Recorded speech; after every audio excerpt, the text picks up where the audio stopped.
आतंकवादी आक्रमण परे एबे भारतीय माने रागरे रक्त चाउल चोबाउछंती। रक्तर जवाब रक्तरे दियाजिबो बोली खोलाखोली कहउछंती। प्रधानमंत्री मोदी मध्य साउदी अरब गस्त को अधारे छाड़िछंती। मंगलवार सकाळे 2 दिनिया गस्तरे से साउदी अभिमुखे यात्रा करथिले।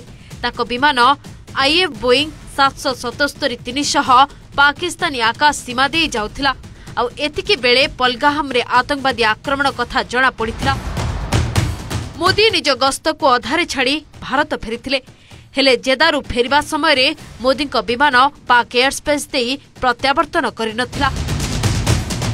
दिल्ली फेरिबा परे प्रधानमंत्री जातीय सुरक्षा परामर्शदाता एनएसए अजित डोभाल, वैदेशिक मंत्री डॉक्टर एस जयशंकर एवं वैदेशिक सचिव विक्रम मिश्र को भेटिथिले। इतिमध्यरे स्थिति परखिबाकू स्वराष्ट्र मंत्री अमित शाह श्रीनगर रे अछंती। सेठारे से मृत्युवरण करथिबा लोकंकु श्रद्धांजलि देइछंती। शाह फेरिबा परे से एवं प्रधानमंत्री मोदी सुरक्षा संपर्कित कैबिनेट कमिटी सह एक बैठक मध्य करिवे। आगामी कार्यपंथा एठी ही स्थिर कराजिबो।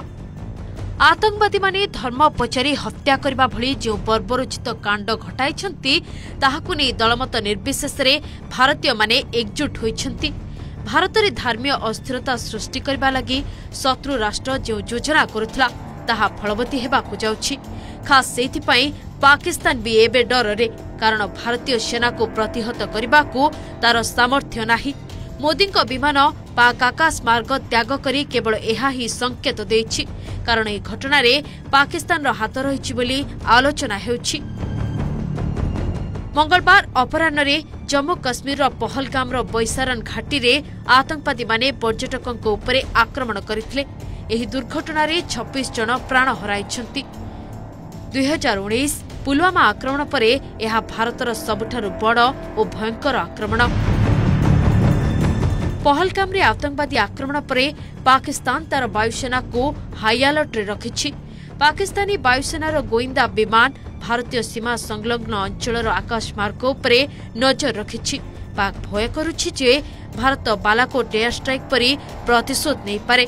भारतीय सुरक्षा एजेंसी गुड़िक मध्य सजाग अछंती एवं सीमावर्ती अंचल रे सतर्कता वृद्धि करा जायछि। Bureau report, Odisha reporter.